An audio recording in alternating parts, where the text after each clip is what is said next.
wired for sound, but as I do that, I can talk and do this at the same time. I sure can.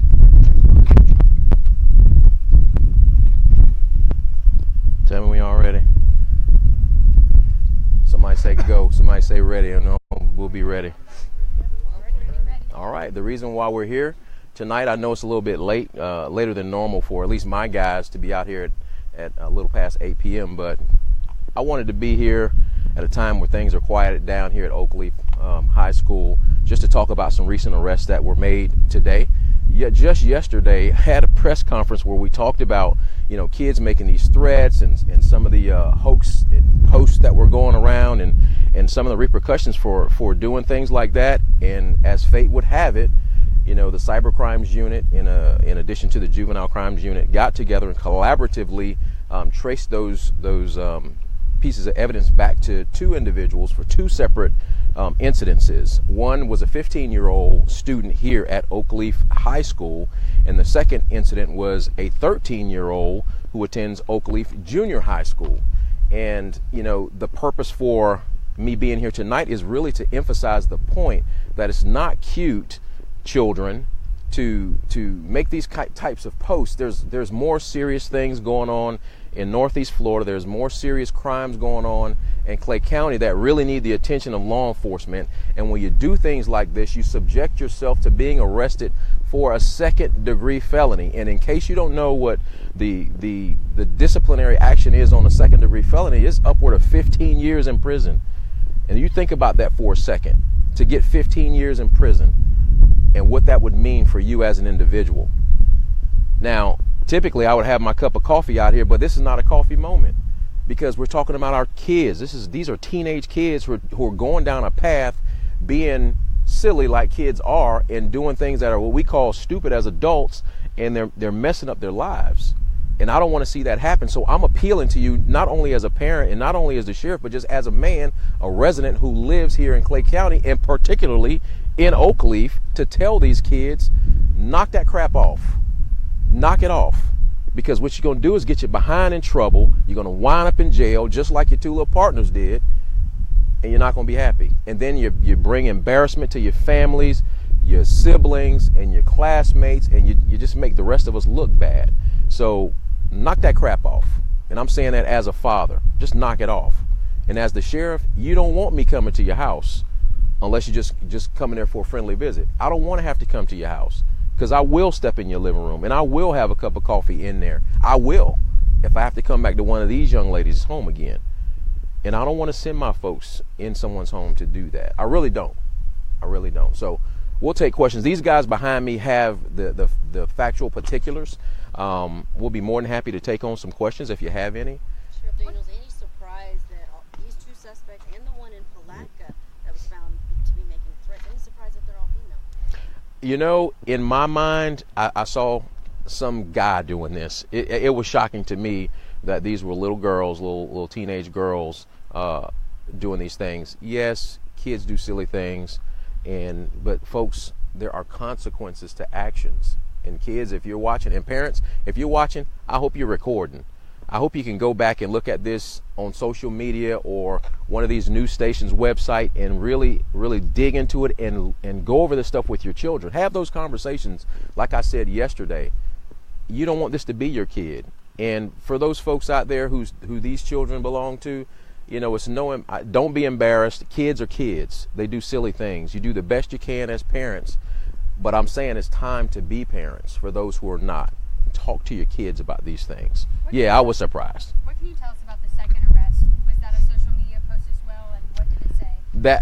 That was a social media post. I won't get into the particulars of that.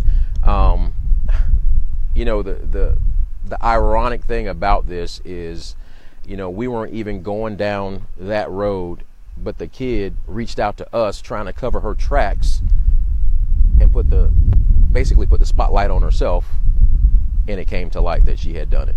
So she essentially notified y'all about a post, and she did. She made herself to be a victim, and she was actually the suspect, unfortunately. What does she have to say? Changes to attendance with all of these? I'm sorry? Any noticeable changes to attendance? Now that I would have to leave up to be responded to by the superintendent. I have him with me just in case you want to ask any school-related questions. Your question was? I mean, what was her reaction, I guess, whenever?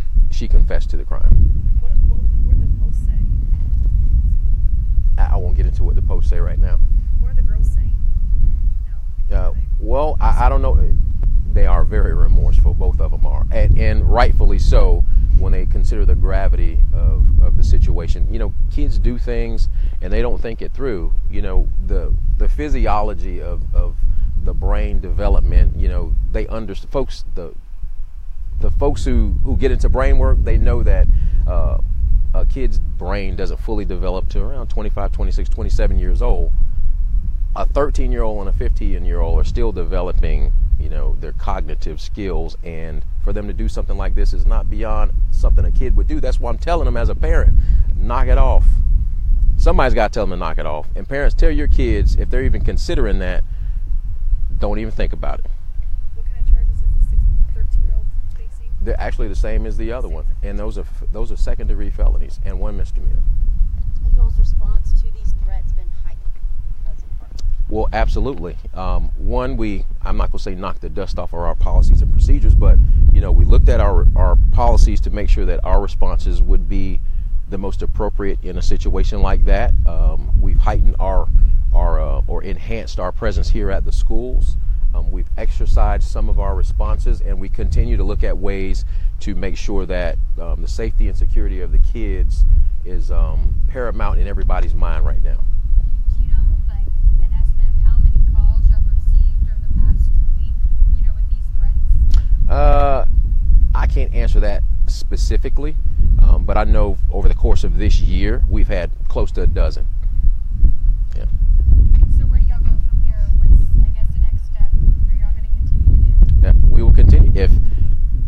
If folks continue to make these types of posts, I'll put it like this: butts will still wind up going to jail. If it's an adult, they'll wind up in the big jail, and the kids will go to kiddie jail. It is what it is. It's the nature of the beast. We're law enforcement officers. Those laws exist for a reason, and we enforce those laws. We don't make them up, but by golly, we'll enforce them. Are there threats in your county? Yes. Any other threats you all are investigating? None right now. Do you anticipate any more arrests? None right now. No, ma'am. I did ask this question of Chris Paget beforehand, so I do know that he said he estimated 40% 2 days ago and maybe 20% today and yesterday. What do you tell parents who have been nervous, who have been worried about sending their kids to school? Monday's a school day. I expect to see the house full. Not their house full, but the schoolhouse full. Let your kids come on back to school. They'll be fine. All right. No. All right, thank you so much. Any more questions? Are there any school activities canceled today or tonight as a result? Wanna come on up here? No, sir. There has been no cancellation of any activities. We will continue every function the last 2 days. We just we're making certain that we had a safe and respectful environment.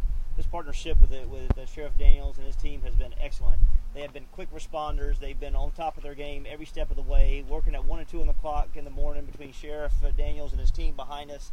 They've been actively present in this investigation, and we're just proud to continue our work with them. Is there a message to your student body in the county? From our side, just like I said yesterday, we're going to continue to improve our systems and processes. We're going to make sure that we are visible and accessible with our adults and the presence of a continued law enforcement within our schools. And that, like Sheriff Daniel says, it's time to open back up on Monday and to fill this house, to fill every seat so we can get back to teaching and learning. What are the numbers that you all have seen in the recent changes in attendance? From Oakley's side, yesterday was around 60%, but we did see an increase today. So today's actions through the Sheriff's Office gives us a sense of hope. This community is banding it back together. They are really excited about the immediate response from the Sheriff's Office and from us being out front alongside as a partnership in order to create a safe environment and get ready for us to get back to work. What kind of challenges does that create when that many students are out? Yeah, it's a definite challenge. I mean, if students aren't here, we can't activate knowledge, and we can't move the needle in reference to improving students from an emotional, social, and intellectual standpoint. So we are, we may have lost 2 days of instruction for kids who didn't attend, but we will work side by side, our students and our parents, in order to give them their assignments they missed so that we can continue the momentum. I like it. Thank y'all. Thank you. Y'all have a good night.